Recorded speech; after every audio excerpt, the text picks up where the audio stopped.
That's right. This particular computer has been programmed to think that it is Dr. Gero. It's down there scheming and planning, trying to realize its #1 ambition, which is to see you dead. I know, we should all just let bygones be bygones, but that ain't the way it's gonna be. I was programmed to kill your ass, and that's exactly what I'm gonna do. You hear? You're just a slave, a pawn with no free will of its own, is that it? Free will.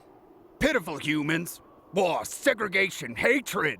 Is that what you've done with your free will, boy? Don't you lecture me with your $30 haircut. Goku dies.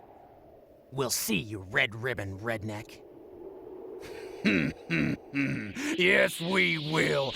We sure will. Go get 'em, boys.